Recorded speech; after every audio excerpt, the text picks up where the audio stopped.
Ibinahagi ng psychic at tinaguri ang Nostradamus ng Pinas na si Jay Costura ang kanyang prediksyon ngayong taong 2024. Ngunit bago pa man ito, binalikan niya ang ilang prediksyon niya noong nakaraang taon na tumatak sa kanya. Isa na rito ang pagkakaroon ng virus kung saan apektado ang utak at ito raw ay ang Nipah virus. Ipinagdasal niya raw na hindi na ito kumalat at pumasok sa Pilipinas. Isa rin sa kanyang prediksyon noong nakaraang taon ang paghihiwalay ng anyayang strong couple bago pa matapos ang taon. Ngayong taong 2024, isang bagay raw na pinaparamdam sa kanya ay kailangan mag-imbak ng pagkain.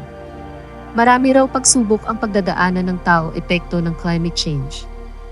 Makakaranas raw ngayong taon ng matinding tag-init na reresulta sa kakulangan sa supply ng tubig. Oo raw at madalas itong mangyari, ngunit sa taong ito ay mayroong kakaiba.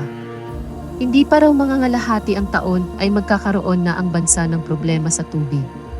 Mayroon rin daw siyang nakikitang gulo sa pagitan ng dalawang malalakas na bansa at ito ay ang Amerika at China. Nasabi na rin daw ito noon sa kanyang prediksyon noong mga nakaraang taon, ngunit ngayon ay nakikita niya ang isang malalang away ng malalaking bansa. Mayroon rin daw siyang nakikitang chips na ginagamit pambayad na ipipilit na gamitin ng mga tao. Alam raw niya na mayroon ng ibang bansa na nito, ngunit ipapakilala ito sa Pilipinas ngayong 2024. Mayroong kakaibang sakit ring ipinaparamdam sa kanya na katulad ng COVID, ngunit mas malala ang epekto.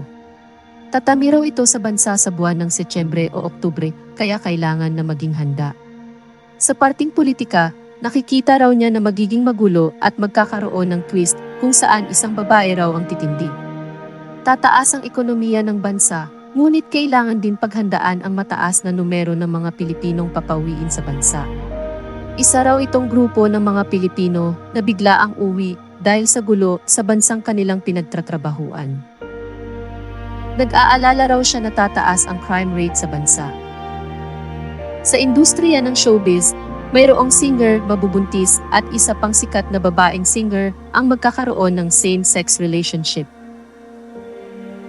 Nilinaw naman ni Jay ang patungkol sa kanyang mga nababasang sinasabi ng mga netizens na ang kadalasang prediksyon ng mga psychic ay puro negatibo.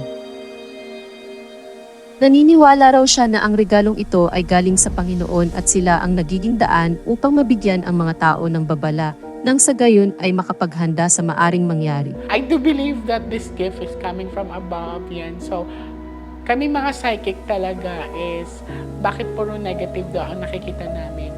Kasi kami yung way para mabigyan tayo ng babala at magkakaroon tayo ng preparation sa mga mangyayari.